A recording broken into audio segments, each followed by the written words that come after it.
Perfecto. Yo me muto y apago mi camarita y todo suyo, arquitecto. Gracias, muy amable. Bueno, vamos a compartir pantalla.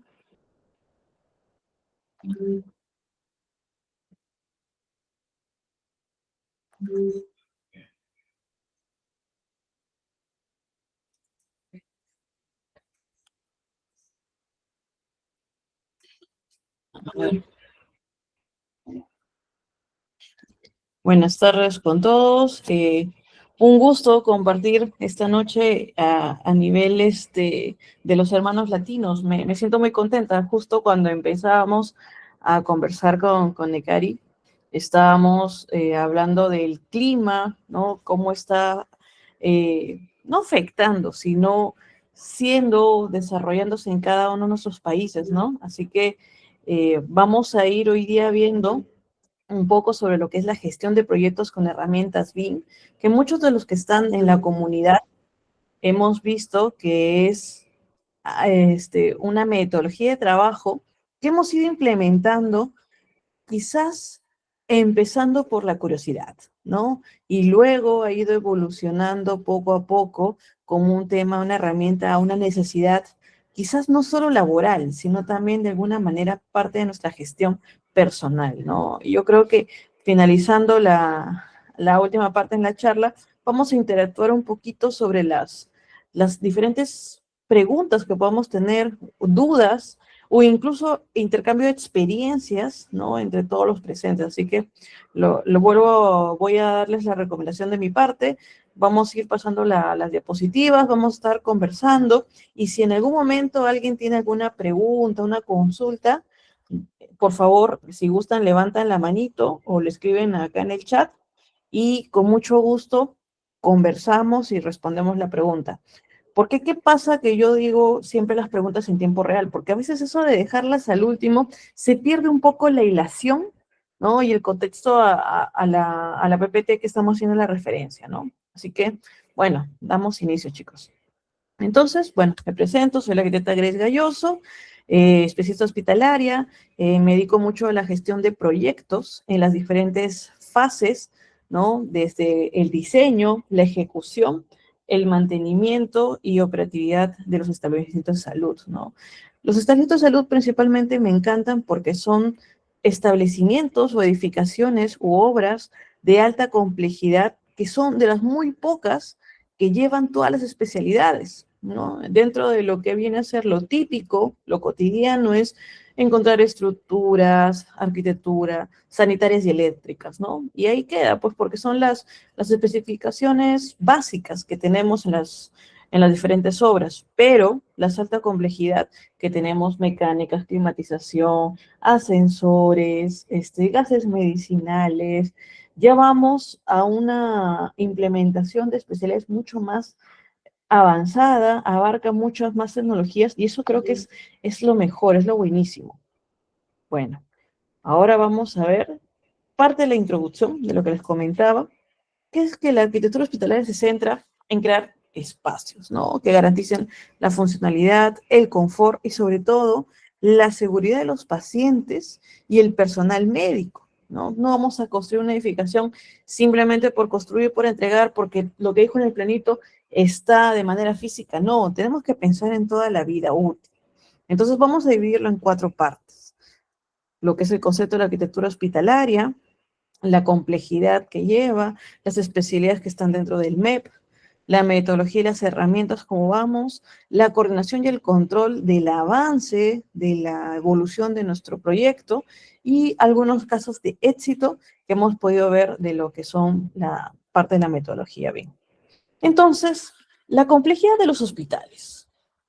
Esto parte del diseño, de cumplir muchas veces las normativas, el Reglamento Nacional de Edificaciones, bueno, como referencia acá en Perú, vemos que también que las normas hospitalarias son parte o referencias o nacen en una base a normas de salud internacional. Estas normas de salud también que protegen de alguna parte de las NFPA, la parte de seguridad, hacen que estas normas sean convalidadas para una categorización puede ser dentro de los 3 primeros niveles de atención, o también para garantizar que estas edificaciones salvaguarden la vida útil, ¿no? Los hospitales obviamente acudimos con un fin de estabilizar algún tipo de control o estabilizar, digamos, una emergencia o una urgencia que tenemos, pero al mismo tiempo también albergan estudios, personas en algún momento de observación, que son periodos largos, y también las investigaciones que se pueden hacer, las recuperaciones de postoperatorio, las observaciones, y no olvidemos mucho esa temporada tan crítica de lo que fue el COVID y la importancia o el papel protagónico que tuvieron los hospitales en los diferentes países en los que ustedes viven. Entonces, nosotros en lo que es hospitales tenemos 3 tipos, ¿no? Blanco, gris y negro. Blanco es netamente zonas asépticas, zonas que tienen que estar totalmente limpias, nada de expuestas a alguna manera microbios o factores eh, que pueden generar ataques de inmunidad. Y la parte gris son de alguna manera las zonas que pueden estar propensas a sangre, algunos reactivos, partes o desechos biológicos, ¿no? Pero como es gris, es temporal, o sea, pasa, digamos, la zona puede ser que se afecte, pero también hay un control de limpieza. Y la zona negra son netamente la parte quirúrgica, donde la contaminación o las propensas a lo que es la sangre es constante, ¿no? Las salas de operaciones no son salas pues, que se van a usar minutos. Muchos sabemos que las salas de operaciones no toman pues más de 1, 2 horas, a veces hasta 48 horas. Y hay casos muy excepcionales que la permanencia en un centro, en un área quirúrgica es mayor, ¿no? Los laboratorios también están propensos a los reactivos. Entonces, estos flujos críticos al momento del diseño los vamos separando, ¿no? Así como conocemos un organigrama y los flujos de relación entre, por ejemplo, la zona íntima, la zona social, la zona de servicio. Lo mismo pasa con los hospitales, ¿no? Tenemos las zonas, bueno, nosotros lo vimos un poco en las UPS, que también son las zonas de consulta externa, centro quirúrgico, hospitalización, farmacia, laboratorio, servicios generales. Entonces vamos generando los flujos. Y al momento de hacer los flujos de la zonificación, vemos y coloreamos las partes blancas, gris y negras, ¿no? Entonces ahí también dividimos de alguna manera lo que son los pacientes, el personal médico, los insumos, los residuos biológicos, las emergencias que se puedan dar. Entonces, estos flujos críticos es base fundamental para lo que nosotros estamos haciendo al momento de diseñar nuestro establecimiento de salud. Las normas y estándares que tenemos, obviamente en los hospitales el cumplimiento es estricto. No se puede omitir, no se puede pasar por alto que estas normas, el incumplimiento, ¿no? Si, por ejemplo, en nuestras normas, las salas de rayos X dice que tienen que ser 3,80 m, tienen que ser 3,80 m. Y dicen, no, pero se le ocurrió al diseñador. No, señores, es porque va dentro de ya lo que es un análisis, ¿no? En una sala de rayos X sabemos que ahora los equipos tienen ciertas partes, o bueno, flujos de radiación, y cuando hacíamos los tabiques de concreto o los muros, nosotros lo hacíamos simplemente, de repente lo rellenamos con varitina o le poníamos plomo, ¿no? Ahora, como va avanzando las procesos constructivos, tenemos los tabiques secos del drywall, que lo que hacemos simplemente embutimos un plomo de acuerdo al espesor de radiación del equipo y cumplimos. Entonces eso también está en la norma. Entonces hasta los más mínimos detalles con el paso del tiempo es que nos van ya definiendo cuáles son los estándares y cuáles son las normas básicas y obligatorias a cumplir. Es asimismo que al momento de hacer un buen diseño, una buena ejecución, cuando lleva al funcionamiento, las certificaciones son claras, ¿no? Tenemos todo durante estas 3 fases, ¿no? De diseño, ejecución y la puesta en la operatividad, que estar con la metodología BIM, una documentación totalmente trazable, todo el histórico, ¿no? Para poder saber que nuestra edificación va correcta. Entonces, como estas edificaciones son de alta complejidad, nosotros tenemos a la alta carga MEP. La alta carga MEP, como MEP, perdón, que decimos mecánicas, agua contra incendio, todos los flujos de gases medicinales y entre otros, aumentan la carga, aumentan las cantidades de layers para hacer los flujos y asimismo también la señalización y codificación del momento hacemos nuestro bueno, modelado, ¿no?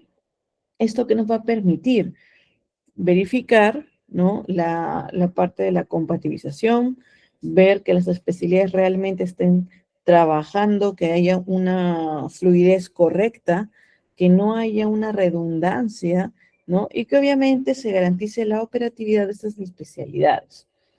Obviamente, nuestra edificación, al momento de hacer las tres primeras fases, tanto normativa, los flujos correctos y la identificación de las especialidades, nosotros vamos a poder generar que garantizar la seguridad y la continuidad de la edificación en sí, ¿no? Bueno, dentro de esto, de la base que vamos viendo, de los preliminares de los diseños, nos damos cuenta que tenemos desafíos comunes al momento de abordar la metodología BIM. Entonces, lo bueno de la metodología BIM y lo bueno de la tecnología, lo bueno del Internet, es que, por ejemplo, yo estoy en este momento desde Perú y ustedes nos están acompañando algunos de Venezuela, he visto también de México y Perú también que estamos de alguna manera conectados, ¿no? Ya no hay límites. Puedo estar yo en este momento compartiendo con ustedes un poco esta charla, ustedes también respondiendo, escribiendo, pidiendo el micrófono en algún momento, y no va a haber ningún problema, no va a haber una limitación de fronteras. Entonces, ¿qué vamos a tener? Una mejora de eficiencia, ¿no? Porque va a haber una interacción. Entonces, al momento de poder mejorar las ineficiencias del proyecto, vamos a mejorar la calidad, porque va a ser una lluvia de ideas. ¿Qué pasaba antes, comparando un poco con la metodología tradicional?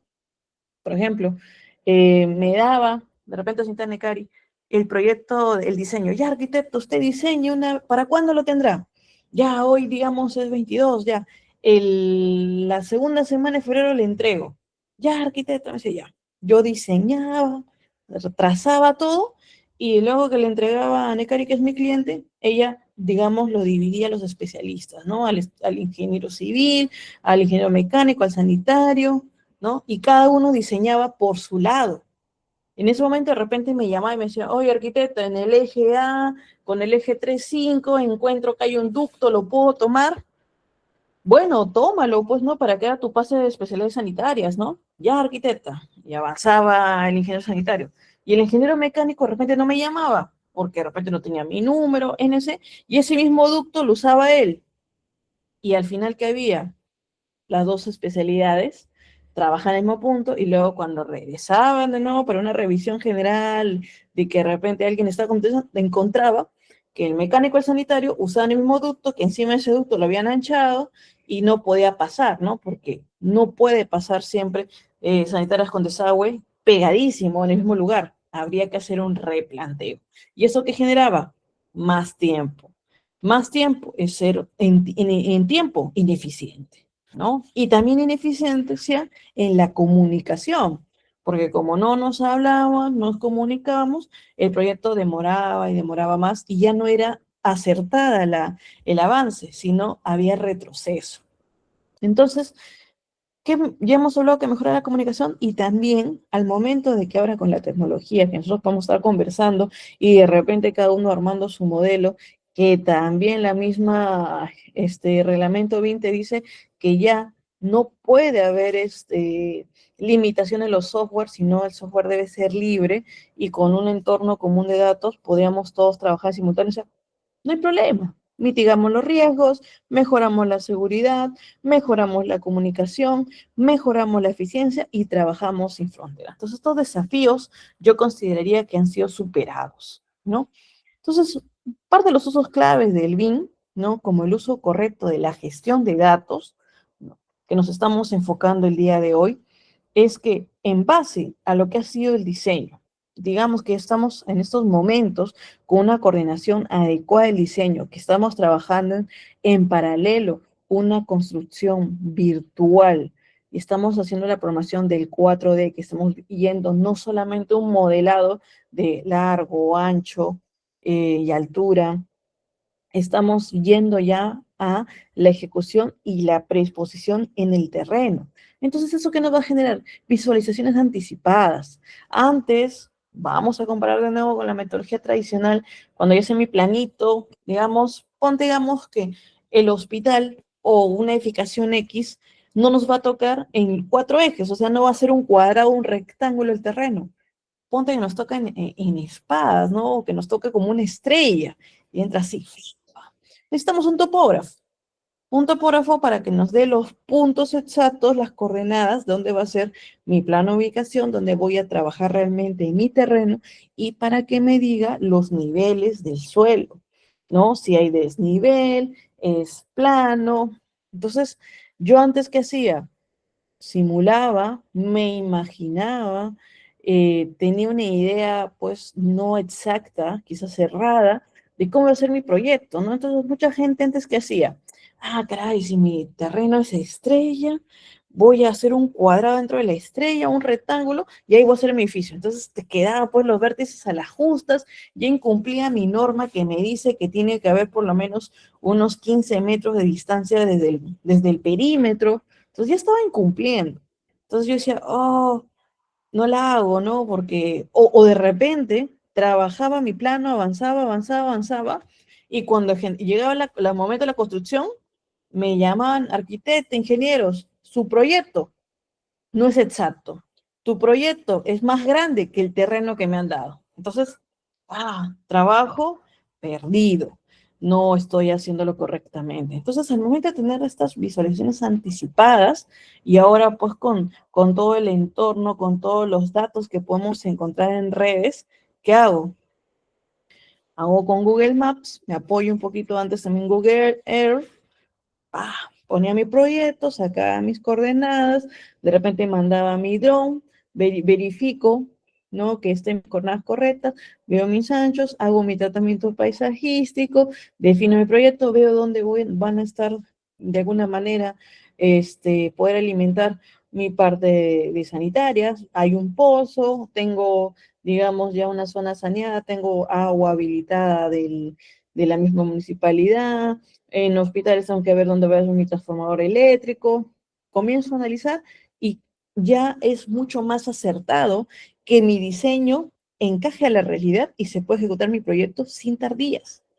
Entonces, agradezcamos un poco también a la tecnología que ha ido avanzando y ahora pues tenemos la facilidad de poder hacer estos puntos claves por una gestión eficiente.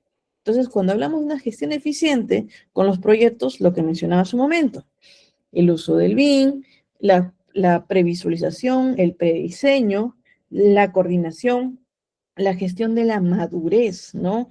Cómo es que un proyecto, digamos, no le vamos a decir baja madurez, sino un proyecto de preconceptualización va evolucionando de acuerdo a la recaudación o la gestión de la información, adoptando ya o generando su evolución a una adopción madura, ¿no? Entonces el diseño me va a generar ahorro de tiempo, que para mí el tiempo es oro, que es para sinónimo de costos. Vamos a tener que los desafíos a la realidad con el planteamiento va a ser aceptado, también va a generar una eficiencia y sobre todo la reducción de los riesgos.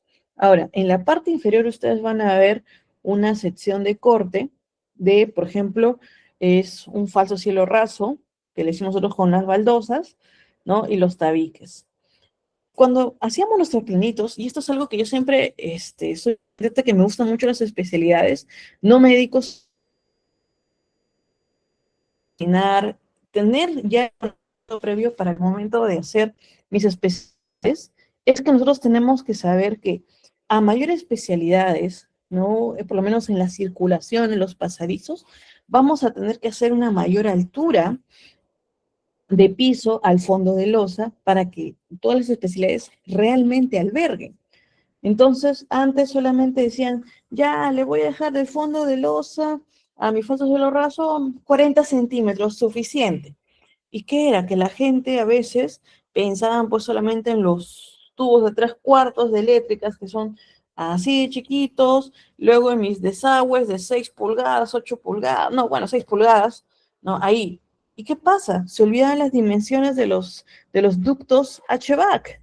Los ductos pueden ser grandes, pueden ser 60, 1 metro por 40 centímetros, y uff, la longitud grandísima. Entonces, es algo que yo siempre le digo tanto a mis colegas como a alguno de mis asistentes o estudiantes, es que siempre tienen que previsualizar cómo van a ser sus especialidades. Antes de que me definan detalles, alturas, piso, techo, siempre sepan cuántas son las especialidades que van a pasar por las circulaciones.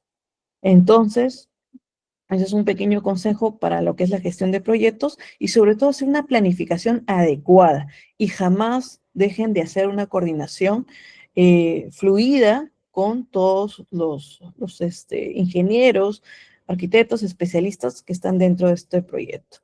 Entonces, dentro de la metodología BIM, también vemos que el software ha evolucionado a las dimensiones. Nosotros, bueno, todavía estoy dentro de esa época anterior de la metodología tradicional, que era el 2D, ¿no? Pues que era XY, sabemos, largo y ancho, y diseñábamos, ¿no? Y luego llegó el Y, no, perdón, Z, que es la altura, X, Y, Z, que ya comenzamos a hacer un poquito el modelado 3D, que ya sabemos a qué altura, dónde hacía mi sección de corte, mi SketchUp, y avanzaba y diseñaba, ¿no? Entonces ya como que tenía yo una previsualización de cómo iba a quedar, pero no tenía la previsualización de todo el proceso. Entonces, ahora, con la metodología BIM, ¿no? Entendemos que la forma de trabajo colaborativa es más que una herramienta, es una coordinación, es lo plasmado de la aplicación y el trabajo en conjunto, ¿no? Entonces, tenemos 4D, 5D, 6D, 7D. Entonces me dicen, arquitecta, ¿pero qué? O sea, si el 7D, perdón, el 3D ya se ve más o que todo un render, ¿cómo es un fotorrealismo? El 4D, 5D, o sea, ¿qué es? Es la cantidad de información que va a tener tu modelado, es la cantidad de información que va a tener tu archivo de todo este proyecto BIM. Entonces, cuanto más archivo le pongamos, más datos, más layers, ¿no? El load aumenta y aumenta la versión de 7D, ¿no? Nosotros actualmente en Perú todavía no hemos llegado a un 7D, me parece que en privada sí, pero estamos todavía en ese objetivo, ¿no? Entonces, el BIM y el Revit están asociados. Es más, me parece una excelente estrategia de marketing de Autodesk que hayan bueno, hecho la jugada de que el Revit es BIM. Entonces, antes la gente, recuerdo cuando recién empezaba la metodología, decían, ¿no? Oye, ¿ya aprendiste BIM?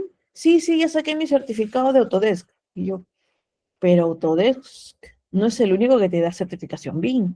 No, pero y sí, yo aprendí a modelar. Entonces, siempre y hasta ahora hay todavía la idea de que modelar es hacer BIM. Chicos, modelar es parte o el inicio de la metodología BIM. La metodología, como su nombre dice, metodología.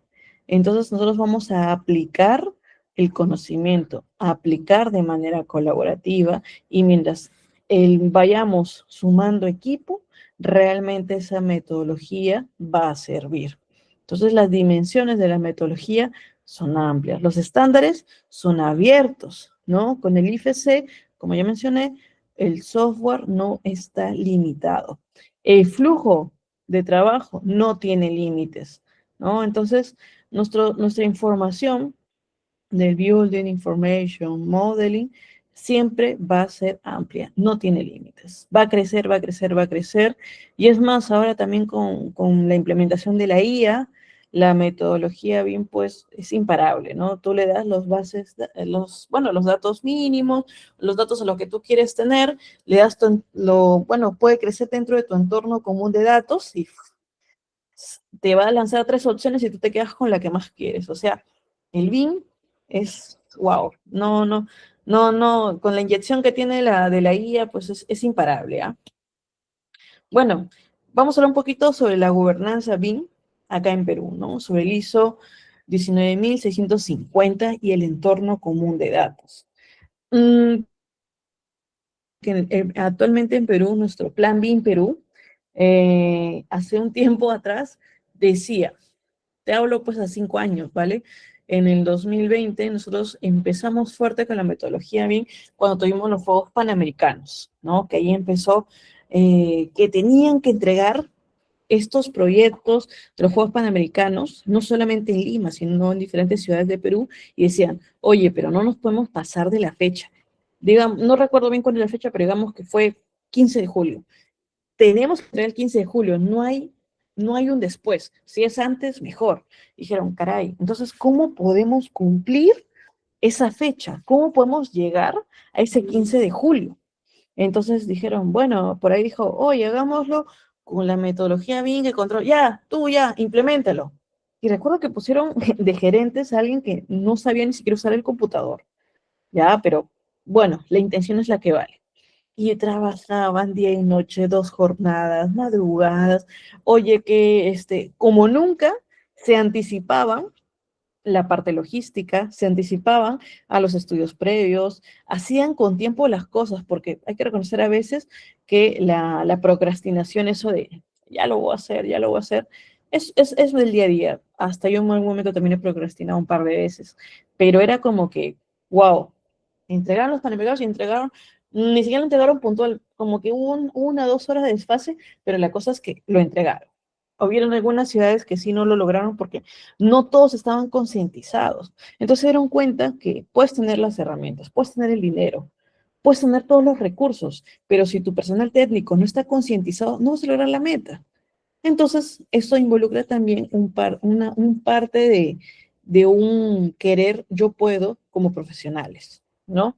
Entonces, en ese tiempo, cuando nació en el 2020, dijeron, no, oye, sí que esto funciona, hagamos un plan BIM Perú, que sí, vamos, ministerio, sí, al MEF, el Ministerio de Economía y Finanzas de acá de Perú, sí, vamos, ya, hagamos un plan, ya, miren, ya, o sea, todos vamos a ser BIM, vamos a hacer que todas las entidades públicas hagan BIM, bueno, las privadas ellos ya verán, pero las privadas fueron las primeros que hicieron porque el tiempo y costo es platita. Entonces avanzaba, ya. Entonces con este plan, el 2025 ya todos van a saber BIM.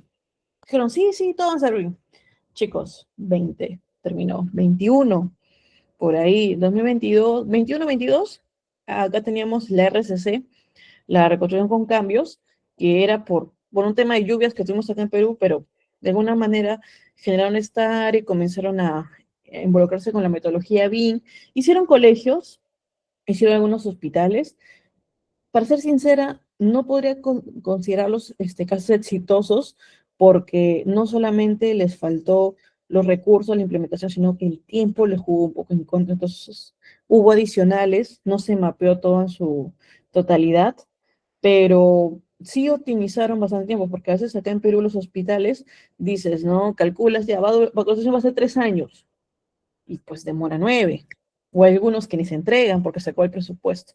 Entonces, en ese proceso del 2022 que pasó a la RCC, que ahora es el ANIN, ya, sí, vamos, esto y lo otro, y hubo otras entidades que ya tenían los proyectos que eran saldos de obra, que no se terminaron anteriormente porque a veces el contratista ya no culminó, se acabó el presupuesto, la obra no era lo que pensaba y se quedaron inconclusos. Entonces dijeron, ya, vamos a, digamos, el hospital de aquí Galloso se va a reactivar, pero lo vamos a hacer con metodología BIM. Pero nosotros sabemos que la metodología BIM para que un proyecto realmente sea exitoso tiene que ser nativo, de preferencia. Entonces, ¿qué hacían acá? Hacían este proyecto que era un saldo de obra y supuestamente lo metían con la metodología BIM, pero al final la metodología BIM quedaba más para los planos ASBIL o para hacer el diseño de planos más rápido. O sea, ya no era que al final de la obra, que yo tengo que tener mis planos de ejecución de obra actualizados, ahora era sinónimo de área BIM. Entonces, fue un tecnicismo muy errado. Entonces, 22, 23, 24, el año pasado fue 25, el año pasado sacaron un nuevo plan BIM Perú diciendo, no, ya todos están encaminados, ya están evolucionados, ahora estamos seguros que el nuevo plan BIM Perú se concreta el 2030.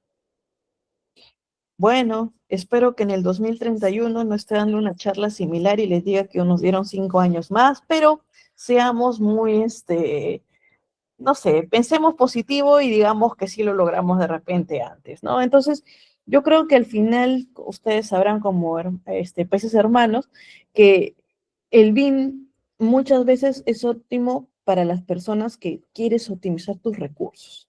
Cuando no hay mano negra, mano blanca, mano de todos los colores, posterior a eso, un proyecto realmente va a ser positivo y exitoso. Así que vamos para adelante.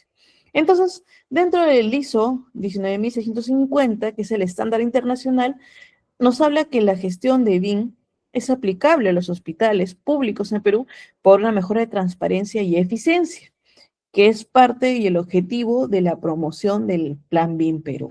Bueno, y eso vamos a seguir conversándolo poco a poco. Y luego el entorno común de datos, que esto es indispensable. Si no tenemos una plataforma centralizada con la gestión de nuestros modelos, documentos, las comunicaciones de este proyecto, y que también puede ser la base para nuevos proyectos, estamos en nada, chicos.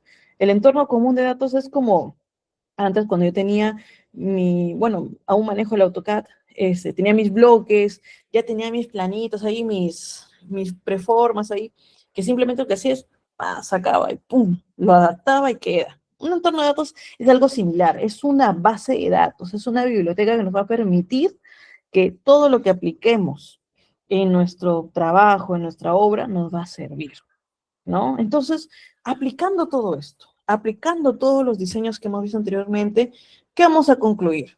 Dentro de un hospital, que es importante la funcionalidad y los espacios críticos, ¿no? Los espacios críticos, tomamos de referencia una vez más al COVID, tenemos que garantizar que las UPS, que son las unidades productoras de salud, tanto en quirófanos, salas de emergencia, las unidades de cuidados intensivos, requieren un diseño especializado porque sus flujos no son como lo que hacemos nosotros de circulaciones verticales, ¿no? Perdón, horizontales, ¿no? Que vamos hacia un solo sentido y que entras y vas a un solo sentido y sales, no. En centros quirúrgicos los flujos son diferentes, ¿no? Por ejemplo, si yo entro en la sala de operaciones tiene dos puertas. De las dos puertas, por una, que es mi área blanca, que entra el médico totalmente esterilizado, con los guantes, el tapabocas, el cubre, todo, entra a operar y en la operación bueno, obviamente va a haber succión de sangre, va a haber en algún momento sudor, los flujos laminares, y luego eso, que termine la operación, el médico no va a volver a salir por el mismo puerta que ingresó. Va a tener que salir por la otra puerta que es el área negra, que es un área totalmente contaminada, no porque están solamente expuestos a las bacterias, ¿no? O radiaciones, sino porque es una zona donde una circulación que ya sabemos que está el mismo médico ya expuesto a todos los gérmenes, bacterias que haya tenido el paciente. Entonces, para que el médico vuelva a ingresar por la puerta esterilizada, no va a salir con su misma bata sucia, dar la vuelta y regresar ahí. Va a tener que hacer todo el proceso y el flujo. Entonces, o bien sale, se limpia y va a su casa a descansar, o sale, de repente se limpia, saca todo su vestimenta sucia, va a banco de sangre, de repente al laboratorio, va a consulta externa, regresa de nuevo, vestidor, cambio de botas, lavabos y luego le ingresar. Entonces, los flujos ya no tienen un solo sentido, tienen dos, tres, ¿no? Entonces, vamos a tener que hacer un análisis correcto, garantizando la funcionalidad y que los espacios críticos realmente respeten. Si, por ejemplo, te das cuenta de que en un diseño tu área blanca con tu área negra se cruzan directamente, estamos mal. Por eso es que también al momento de hacer la eliminación de los residuos sólidos, que son todas las cajitas rojas que de repente han visto con los residuos biomédicos, bioquímicos, en los hospitales, no es que venga una persona y, recolecto la caja y me quedo todo un rato con la caja en el chisme y luego voy, ¿no? O sea, tiene que ser un flujo que también no pasa en todas las personas y a veces hasta tienen sus ascensores privados o si no hay mucho espacio para tener un ascensor especial, ¿qué hago? Por horas. Por horas ese ascensor se usa para mi eliminación, se limpia y luego se puede hacer público. Entonces, son conocimientos básicos y elementales que tenemos que tener para el diseño de un hospital. Y también, no solamente basándonos en criterios un poco ya parametrados, sino que también los hospitales están llenos de innovación. La innovación que genera en un hospital, hablábamos un poco de los rayos X hace un rato, de cómo la baritina, el plomo ha ido mejorando. Ya no sé si ustedes se acuerdan, de repente en sus países habrá todavía esos hospitales donde había rayos X, que los muros eran de 1 metro, 1 metro y medio, ¿no? Eran grandísimos. Y se trataba ahí de prever de que toda esta radiación se encapsule en el ambiente y ya no pase, ¿no? Porque al lado de los rayos X no es que sea un ambiente aislado o otro lado encapsulado, sino simplemente está dentro de una zonificación y te acompaña a otras zonificaciones, ya no pasa y no contamina a otras personas, ¿no? Entonces, ha ido evolucionando que estos muros o bloques ya han ido disminuyendo, disminuyendo. Ahora tenemos hospitales autosostenibles, ¿no? Con los paneles solares que también son de alguna manera estéticos, los muros verdes, ¿no? Que hacen que estos mismos hospitales generen vida, no sean tan, ¿cómo decir? Agresivos, ¿no? De generar tantos contaminantes, porque un hospital también genera bastantes grandes residuos, ¿no? Entonces, tenemos valores de confort. El impacto ambiental con el muro verde va a ser muy, muy, muy positivo, ¿no? Entonces, ¿qué generamos? Que un hospital sea ecoamigable, ¿no? La iluminación natural, que es elemental. Justo hace unos meses visité un hospital, estaba por ahí, y llegó, recuerdo, un congresista de la República y me preguntó, arquitecta, ¿este hospital funciona? Creo que por ahí debe estar, fue un poco viral ese video de que yo le dije, un hospital necesita iluminación natural. Ya habían puesto unas vigas que atravesaban toda la ventana, ¿no? Entonces, no es dable. Justo había un equipo médico y yo que les decía, señores, ¿para qué necesitamos los rayos del sol? Porque los rayos del sol matan bacterias, eliminan bacterias. Entonces, por eso es que es importante que hayan, todos los hospitales tengan iluminación y ventilación natural. Eso es básico y elemental, no solamente en Perú, a nivel internacional. Entonces, que me pongas una viga en medio de una ventana o que la ventana no sea lo suficiente para mitigar, estamos mal. Estamos siendo cómplices en un diseño errado. Entonces, hay que ver bastante que la innovación, perdón, la sostenibilidad y el confort sean pilares fundamentales para todas las edificaciones que nosotros estamos siendo partícipes. Fase de diseño, fase de ejecución, fase de operatividad. Entonces, los usos de las herramientas bien en proyectos hospitalarios, nos estamos dando cuenta que las herramientas no solamente es diferentes softwares, las herramientas somos nosotros mismos. Al momento de ordenarnos, organizarnos, entender principalmente cuál va a ser el alcance de nuestro proyecto, cuál va a ser el objetivo, cuál va a ser la dimensión. Luego en el paso 2 vamos a revisar y cuantificar las partidas, qué especialidades van a ir, cuál va a ser nuestro presupuesto, cómo lo vamos a organizar, quién es nuestro cliente, cómo vamos a dividirnos para los modelos BIM, por especialidad, cuál va a ser nuestro entorno común de datos. Cuando una vez que tenemos las dos primeras, pasamos a coordinación con los modelos. Ya dijimos, la coordinación, la comunicación es básica. Si nosotros somos reacios a llamarnos, a comunicarnos, personalmente yo considero que no debe haber un horario de trabajo, sino que uno debe ir siendo, al flujo como vas trabajando y siempre haciendo tus anotaciones, ¿no? Lo dejas en el box de tu colega y tu colega cuando lo revise, no sé, después de comer, dormir, lo va analizando. Si nos limitamos a veces un poco a que apagamos nuestra coordinación, no va a haber una fluidez de trabajo y un modelado correcto. Lo digo porque muchas veces he visto de que hay personas que funcionan no necesariamente oprimidas en un horario laboral, sino que también a veces dejan fluir un poco más su no inteligencia, dejan fluir un poco más su trabajo, oxigena un poco más su cerebro y hay más vitalidad en ese aspecto. Entonces, en esas coordinaciones debe ser siempre con las personas. No siempre va a tocarte el mejor ingeniero mecánico que sea tu mejor amigo, de repente alguien que no conoces, pero siempre tratamos con respeto y siempre, nunca, por más que nos caigan, dejemos de coordinar. Esto es básico. Y siempre la persona que lidere este equipo, porque puede ser un arquitecto, un ingeniero, un abogado, un logístico, un administrativo, no hay problema, siempre va a haber un control de avance.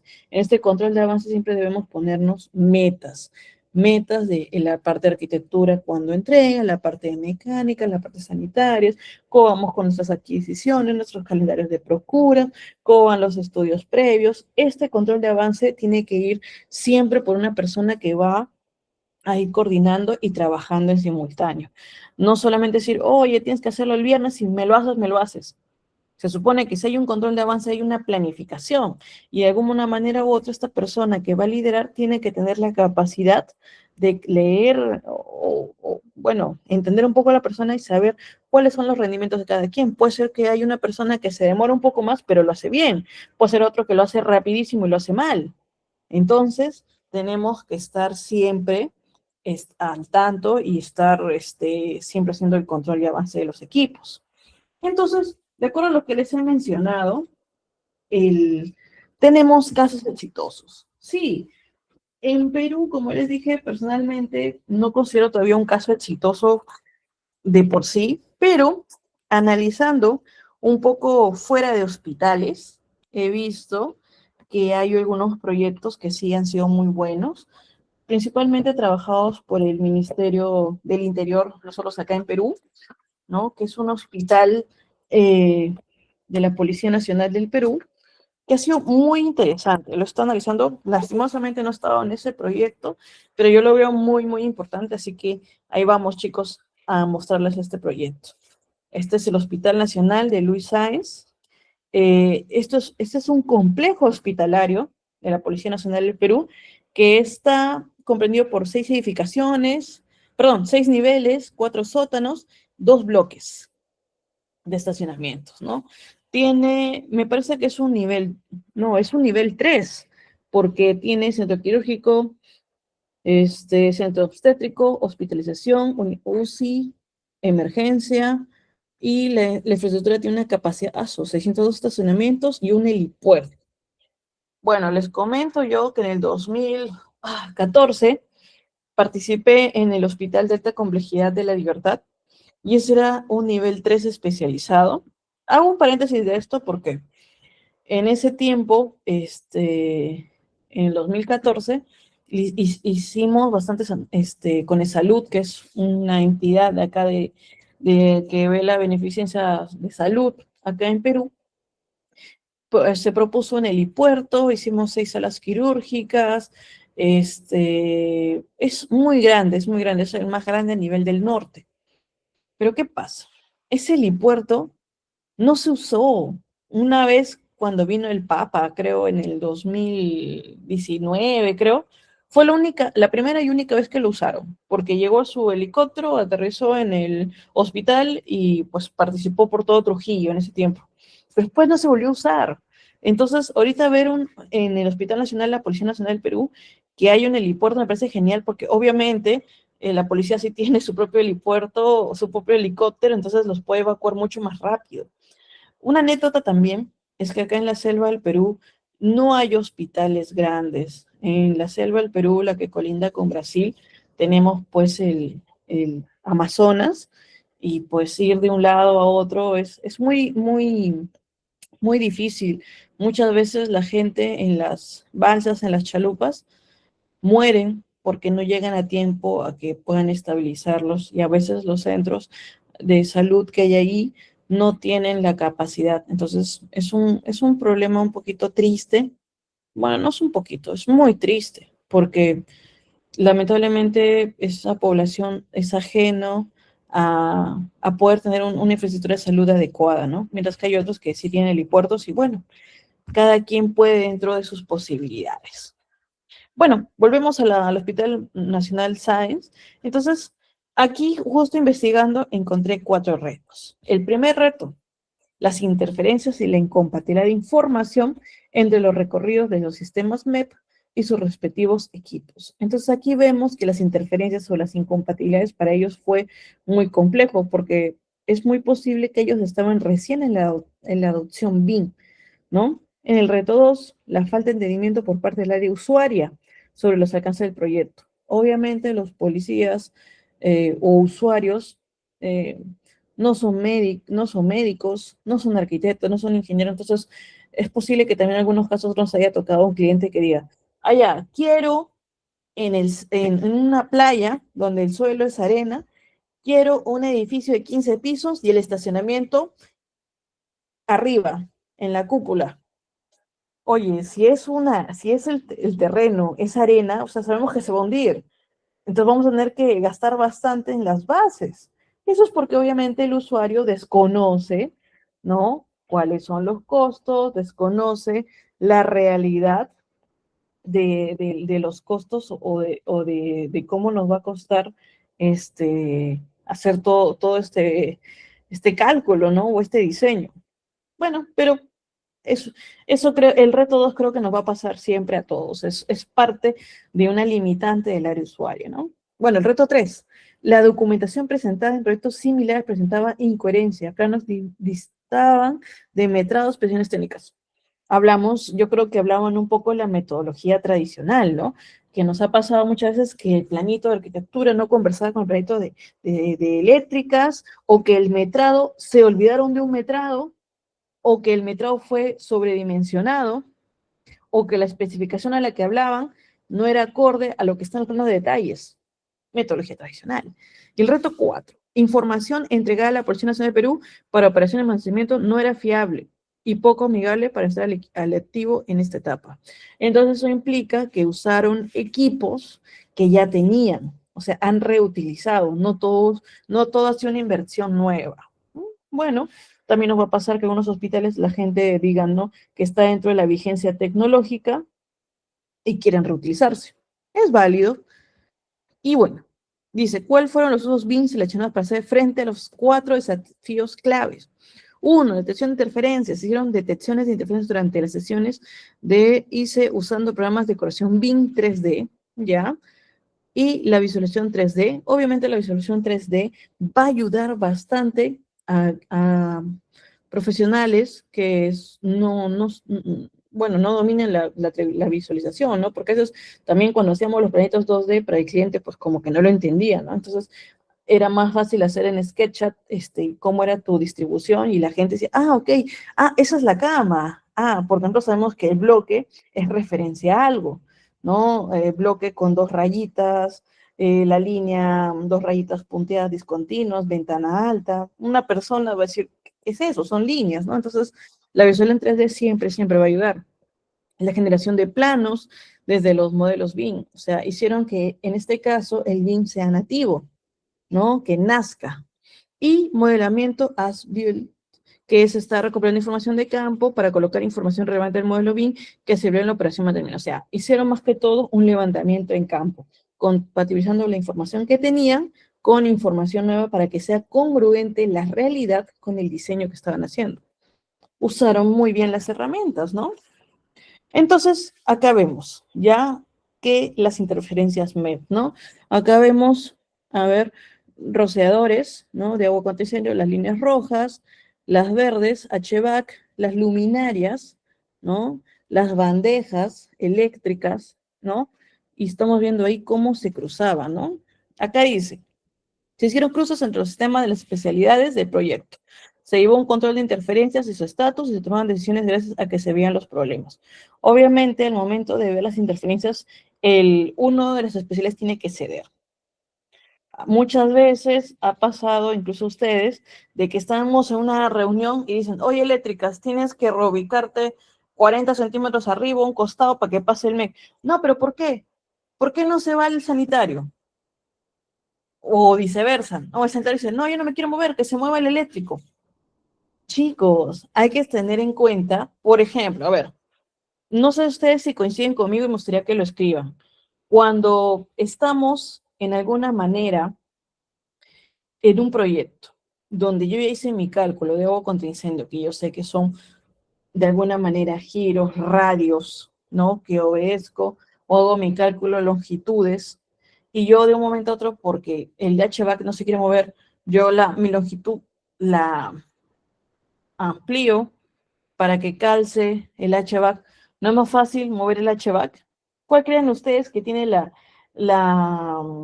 de alguna manera, la prioridad? Yo considero que las especialidades que son blandas o que son manejables de repente en eléctricas, que puedo, puedo moverlo, moldearlo, es más fácil que mover una tubería de agua, porque una tubería de agua es mover las gotas, mover todo. Entonces, yo creo que hay puntos y puntos. Por ejemplo, en HVAC yo creo que también se puede moldear, porque la dimensión, la cosa es que el diámetro se mantenga, ¿no? Puede ser, la dimensión puede ser larga, ancha, pero la cosa es que el diámetro sea igual, ¿no? O sea, si amplío el largo, disminuye el ancho, pero tengo que mantener la esencia. Entonces, yo creo que hay especialidades que se le puede dar la prioridad para mantenerlas y las otras pues acoplarse. No sé si a ustedes les pasa lo mismo. Luego la versión 3D, obviamente para que el área usuaria entienda o sepa a qué vamos, porque de repente el cliente puede tener la idea de que, wow, vas a meter 6 pisos con super iluminación y balcones y etcétera, ¿no?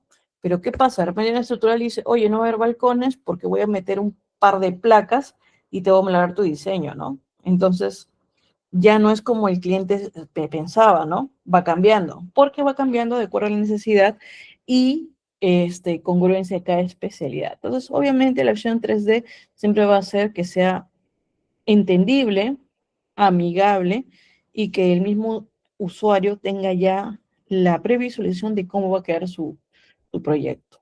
Entonces se van generando planos. En este caso también la generación de planos que ellos hicieron al momento de hacer el levantamiento y fueron vaciando los datos en su, en su archivo, les permitió ser más congruentes con la realidad, ¿no?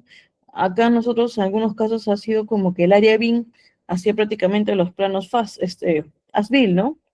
Entonces, acá pasó lo mismo, ¿no? El modelamiento ASBIL, lo que hablaba hace un momentito, ¿no? Que ellos actualizaban, wow, cada 2 semanas.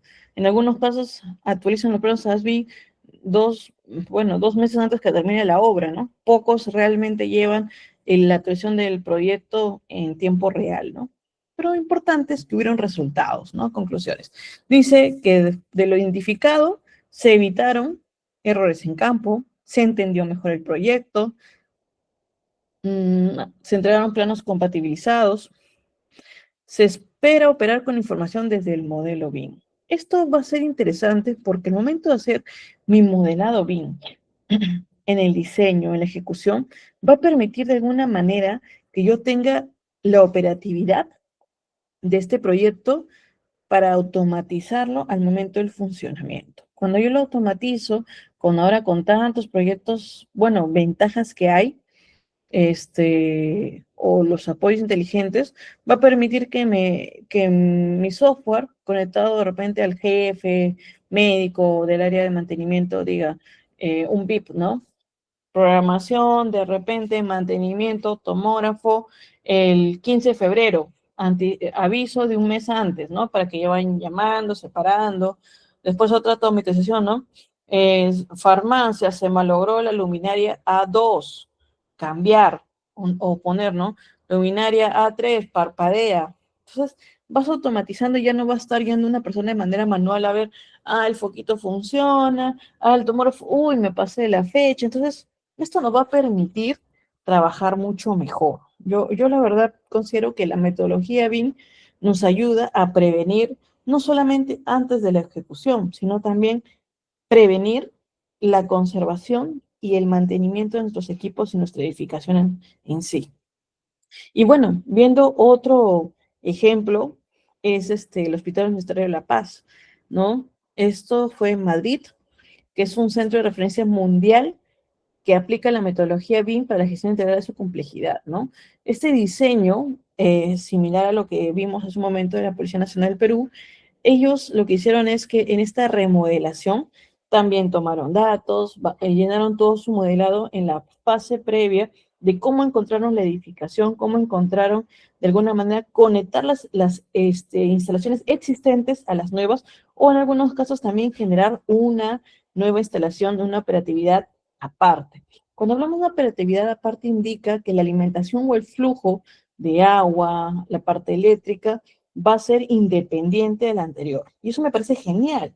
¿Por qué? Porque cuando hacemos un cálculo de dotación eléctrica o dotación de agua, lo hacemos para una cantidad, un establecimiento puntual. Muy pocas veces lo calculan con un promedio, digamos, de un 10% más, con el fin de repente futuras expansiones, pero sabemos que la futura expansión no vas a invertir bastante para poquito, va a ser algo nuevo. Entonces, si vas a hacer un módulo, un centro nuevo, tiene que tener una alimentación independiente para cuidar también la vida útil del cableado, los aparatos. Es importante siempre tener en cuenta esto, la previsión, ¿no?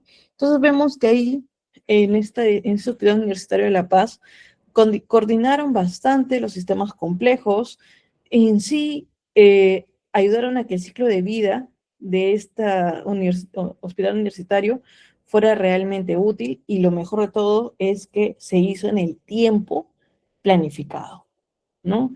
De aquí también tenemos el Hospital de la Universidad de Virginia, que consideraron también fue una implementación, una ejecución de éxito, apoyados en la metodología BIM, que lograron que el diseño sea sostenible, ¿no? También compatibilizaron, hicieron una mejora de la coordinación, reducieron los costos, esto me encanta, y el proyecto utilizaron BIM con el moderado. La coordinación obviamente fue multidisciplinaria, se redujeron los conflictos, las interferencias, optimizaron el proceso constructivo, y ahora es un estándar que ahora es común en la arquitectura hospitalaria, ¿no? En la metodología BIM. Acá vemos cómo hicieron la cantidad de lots. A lo que investigué, este lot me parece que fue un 7D, entonces la cantidad de información que tiene este modelo es grandísima. Y es más, siguen llenando el modelo con más información actualizada, ¿no? Y variando un poco la arquitectura hospitalaria, vimos que se hizo un centro cultural juvenil en Nancy por Zaha Hadid, ¿no? Que este es un edificio de 2 direcciones en China, y bueno, se empezó con una planta baja, se fue haciendo en tiempo récord. Hasta ahorita los chinos son los que incluso han hecho un hospital en 15 días. Los chinos son, los chinos que todavía se quedan en China me parecen geniales, ¿ah? Pero los chinos que hacen nomás en Latinoamérica, a veces de broma, algunos dicen que son los chinos de Temu, porque no son tan eficientes como lo hacen allá. Yo también quisiera que en mi país me hicieran un edificio en 15 días, 20 días, pero acá no pasa eso. Bueno, como experiencia personal, ¿no? Pero bueno, entonces ahí en China, este centro cultural por Zaha Hadid, del Architects, lo hicieron en 34 meses, fue una construcción de éxito, aplicaron todos los conocimientos, una experiencia en tecnología BIM buenísima, y su gestión de la construcción para minimizar el trabajo in situ fue genial, obviamente apoyados con la metodología BIM. Y tenemos el último proyectito, que es la Architecture, que es en Taipei. La metodología BIM, pero sobre todo también hicieron con plataformas avanzadas como es el Green BIM, que son estos muros verdes, aplicaron un poco de la metodología LEED, ¿no? Para hacer ecoamigables, ¿no? Entonces esta optimización también fue muy, muy buena, ¿no? Esto es un proyecto de un ciclo de vida útil desde inicio hasta la actualidad. No puedo decir fin porque todavía continúa. Así que en AEDAS también lo lograron. Y bueno, chicos, en conclusiones tenemos, de lo que hemos conversado, es que el uso de la arquitectura hospitalaria combinada con herramientas BIM representa un avance crucial para mejorar la eficiencia, la funcionalidad y sostenibilidad de los hospitales. Obviamente la tecnología facilita mucho la operatividad, facilita mucho cómo es que el cliente va a tener una previsualización de cómo va a quedar nuestro proyecto, y sobre todo nos va a ayudar mucho en una coordinación multidisciplinaria, optimizar costos, optimizar tiempos, optimizar evitar, mejor dicho, las encrucijadas técnicas que podamos encontrar, ¿no? Entonces, todos los actores van a ser beneficiados, ¿no? Todos los actores involucrados de las diferentes profesiones y especialidades nos vamos a ver en un proyecto bien consolidado óptimamente. Y bueno, chicos, muchas gracias por su atención y su apoyo. Me encantaron toda la lista de preguntas que me hicieron. Y bueno, le dejo la conducción con la señorita Necari. Muchas gracias. Excelente arquitecto, me hizo recordar muchas cosas, ¿no? Yo, entre una de mis prácticas, también, pues, he atendido a algunos clientes con clínicas privadas y me acuerdo tanto cargar la maleta gigante de planos y planos y planos y horrible, horrible, y me perdí entre los planos que justamente esto es lo que busca la metodología, esa simplicidad y a la vez la eficiencia del trabajo. Por supuesto, eso nos lleva a unos rendimientos y a una calidad extraordinaria. No sé, vamos a ver aquí si dejaron, no sé si alguno va a levantar la manito y quiere hacerle preguntas al arquitecto. Creo que Por todos han aquí estado entre, contentos, ¿ah? Que ya no han hecho muchas preguntas. les quedó muy claro. Pero por aquí siempre de nuestros estudiantes, tenemos varios de nuestros estudiantes que puedan hacer alguna pregunta. De hecho, ellos están en el módulo 3 y están viendo justamente sincronización de las herramientas. Ayer con el ingeniero Johnny estuvieron viendo Navisworks con Project y cómo sincronizar ambas herramientas para justamente ese proceso de planificación y gestión. No sé si alguno por aquí quiere participar antes de yo hacer por aquí una exposición cortica del diplomado. Gerardo, José Luis.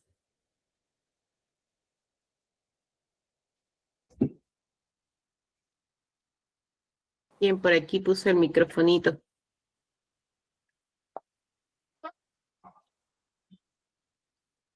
Hola Gerardo, buenas noches. ¿Me escuchan bien? Sí. Ahora sí. Es que no estoy conectado hoy del equipo, la computadora, sino de la tablet. No, excelente, excelente toda la presentación que nos hizo el arquitecto.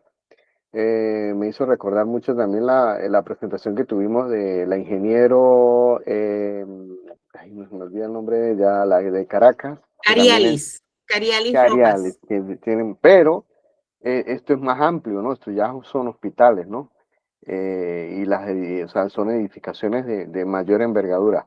El tema aquí es claro, el tamaño, ¿no? El volumen de trabajo que se tiene, ¿no? Que se tiene que desarrollar y que se tiene que planificar.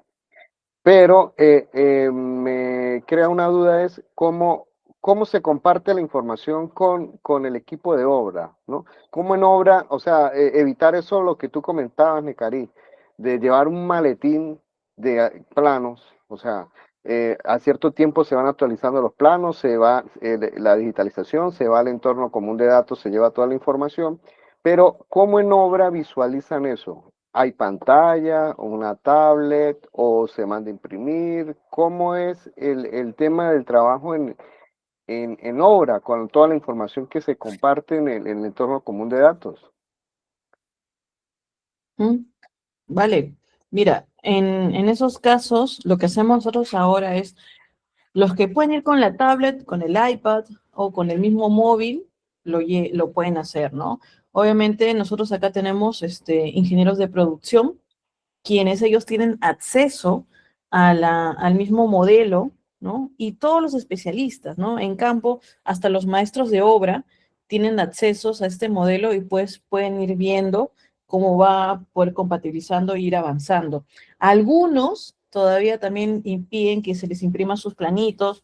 No hay problema, yo creo que igual lo importante es tener el modelo apto, actualizado, compatibilizado para su ejecución, ¿no? Pero sí, ya hace tiempo ya están usando las tablets, los dispositivos para poder verlo, ¿no? Se les da acceso y pueden ir viendo. Incluso, en algunos casos, cuando ya hemos tenido recepciones de obra, se tiene el plano digamos, un momento estoy viendo, digamos, el muro, la pared, el acabado de la pintura o el enchape no es el adecuado, le tomamos una foto, picamos en el punto del plano donde es la observación y colocamos la imagen, ¿no? Y el que entra, digamos, nosotros somos los supervisores, y el que entra al contratista a levantar, ven, por ejemplo, ¿no? Observaciones del día por la arquitecta Jackie. Entra, ve dónde está la ubicación, ve la foto y subsana, porque a veces, antes que hacíamos unos años atrás, ¿no? Poníamos de manera general, ¿no? Se encontró observaciones de enchape, de pintura, en el muro del bloque 2 del ambiente tal. Pucha, tú llegabas al ambiente y el ambiente tiene 4 caras, hasta 5 con el techo, y no sabías dónde era, ¿no? En cambio, ya puntualmente ahora incluso podemos hacer esas observaciones desde el mismo dispositivo.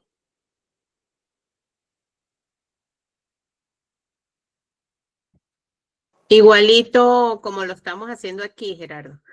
Sí, sí, es que no, no, es que yo no me imagino al maestro de obra con una tablet y revisando la Sí información. hay, O sí sea, hay, sí hay. no, lo llevo al escenario que nosotros tenemos actualmente, ¿no? Al escenario. Ustedes ya nos llevan cierto tiempo adelantados dentro de esta metodología, pero yo no encajo eso todavía acá, ¿no? Y es un cambio de paradigma que siempre he dicho que hay que hacerlo y hay que capacitar a todo el personal y que ellos sepan también de que involucrarlo en la metodología, lo que tú comentabas al principio. Si el gremio, si la gente que está involucrada dentro de la construcción no se especializa o no se capacita, pues esto va a seguir constantemente aplazándose o sea, los planes de poder implementar la metodología, de poderla llevar a cabo. Es Entonces, correcto. eso es clave para mí de la capacitación porque es un cambio de paradigma que hay que tener. Es que hasta inclusive en los mismos profesionales acá hay algunos que ven la metodología como que innecesaria, ¿no? Se quedan con el tema, digo, la metodología tradicional, porque vienen trabajando de esa manera. Pero tenemos que dar el paso en algún momento y para eso nos estamos preparando.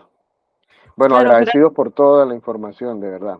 incluso lo que tú dices es una realidad, ¿no? O sea, yo creo que sería perfecto de que de alguna manera tanto los maestros y todos estandarizados usemos los dispositivos, ¿no? Pero como lo mencioné también durante la exposición, todavía tenemos esa pequeña brecha de algunos profesionales, y no solamente los mayorcitos, sino también hay jóvenes, no sé si por un poco un tema de que, oye, no quiero hacerlo, no quiero emplear metodologías ni nada, todavía son reacios pues usar los dispositivos y optimizar los tiempos, ¿no? Pero creo que vamos en un buen camino si es que seguimos promoviendo de que se siga estandarizando y con un fin de apoyo colaborativo mutuo, no solamente tecnológico, sino en campo, ¿no? Que es lo más prioritario.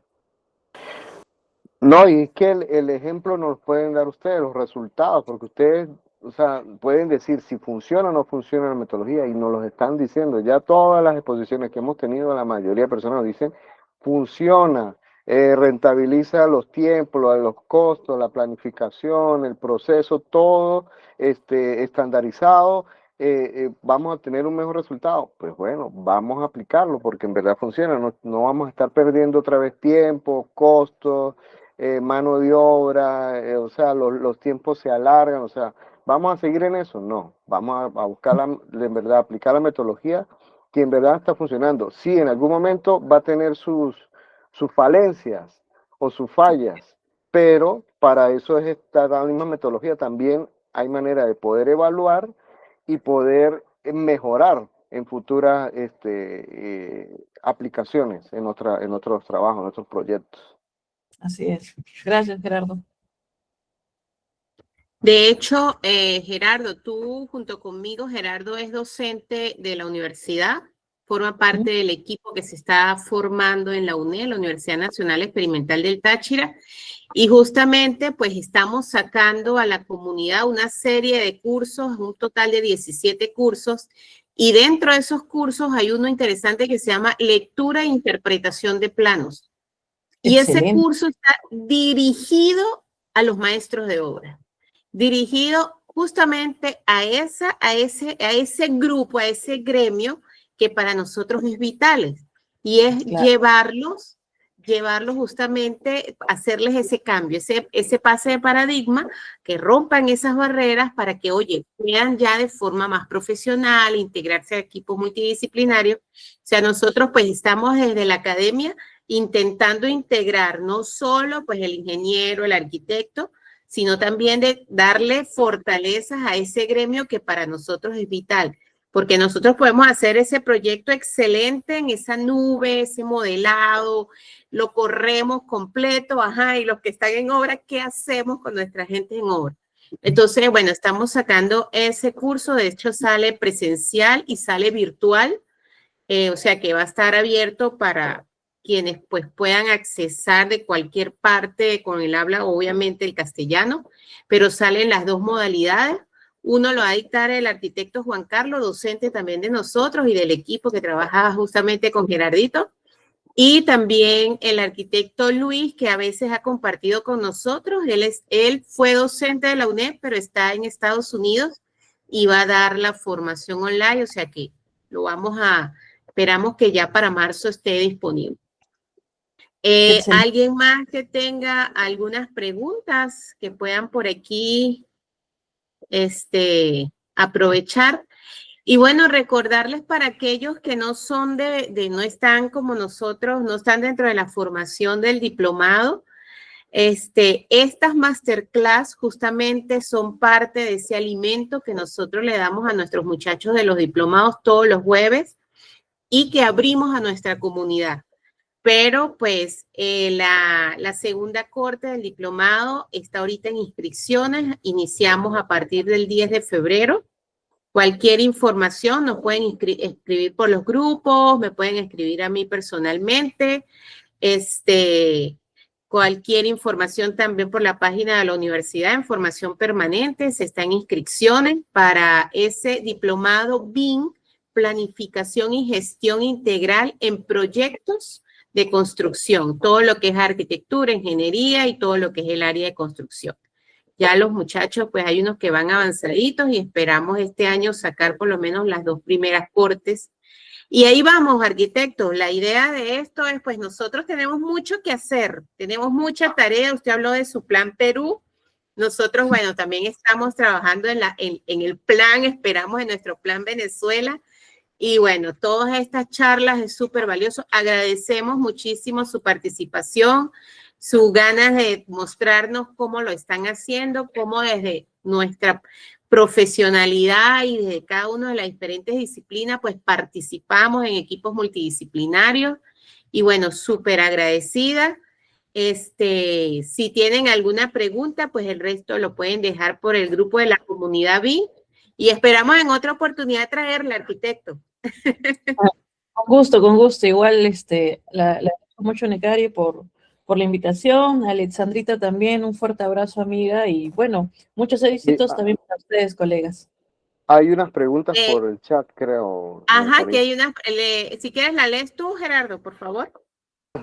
No, no las puedo leer. Es que como estoy en la tablet, no Ok, logro Leonel acceder al Vargas, chat. ¿podría comentar experiencia para la presentación de evaluaciones con el uso de tablets en campo? Cuando se refiere a evaluaciones, ¿se refiere a evaluaciones del modelo o una tableta idónea para la previsualización? Para la presentación de evaluaciones. Evaluaciones para facturación. Ah, evaluaciones por facturación.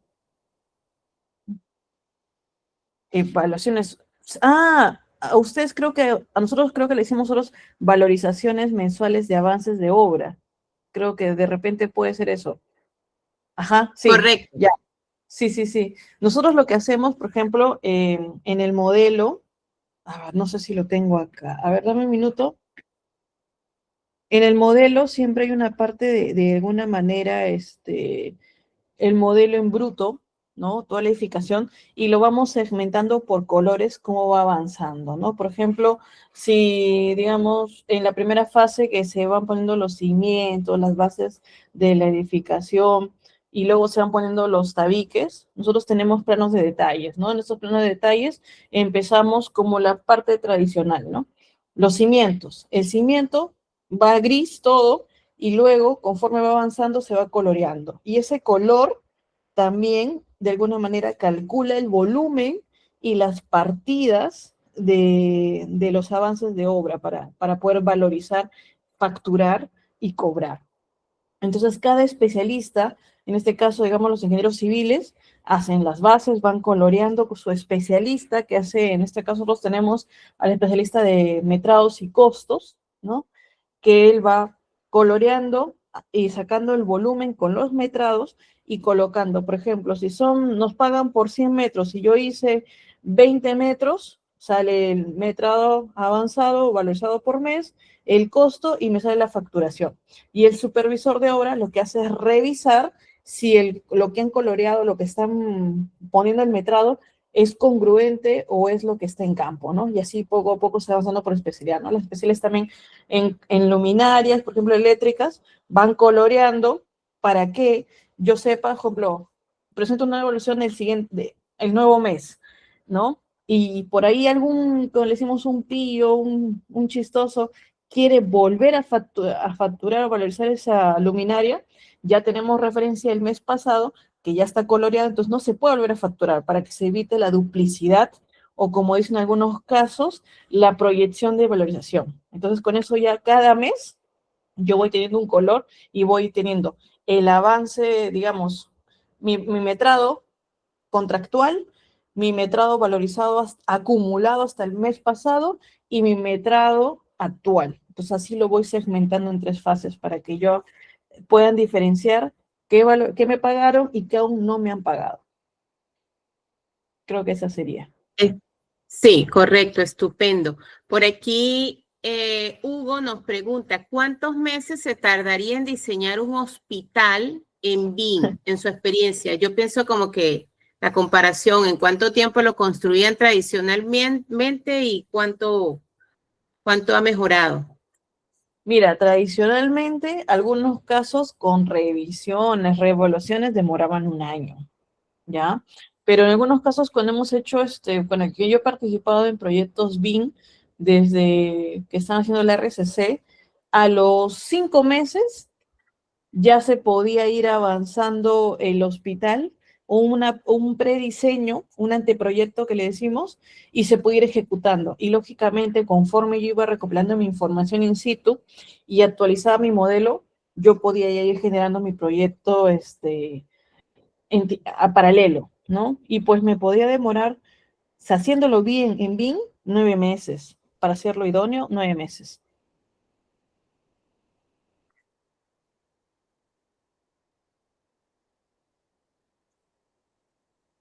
Uy, creo que perdimos. Sí, creo que Necari se desconectó o no tiene luz, electricidad. Debe ser. Oh, Cuando suele pasar eso, es eso, que no tiene electricidad. Bueno, Jackie, Pero pues aprovechando, muchas gracias por la respuesta, muy buen dato. Gracias. gracias. Dime, Esperanza. Perdón, fui yo la que Ahí apreté el está. botoncito que no era. pensamos que se le había ido la electricidad a Necari. Bien, se fue la electricidad en No, la casa de toqué el Necari. botón que no era. Que tengo aquí 2 ratones y ahí toqué el que no era y se me fue. Claro, me imagino que eso en el área de proyectos, elaborando nuestros proyectos para que inicie una obra, ¿correcto? Claro, sí. Sí. Por aquí, creo, bueno, por aquí había una chica, a mí se me borró, que había dicho, creo que era Miriam, que muchas gracias por el evento, que es la información excelente, estupenda. Y bueno, arquitecto, muy contenta, agradecida nuevamente, recordarles a todos pues las inscripciones abiertas del diplomado para la segunda corte. Y bueno, y reiterarle al arquitecto que este es su comunidad. Yo ya la veo, ya ella está en el grupo de la comunidad BIM, así que ella por ahí está escribiendo y va a estar actualizada con lo que nosotros vamos haciendo.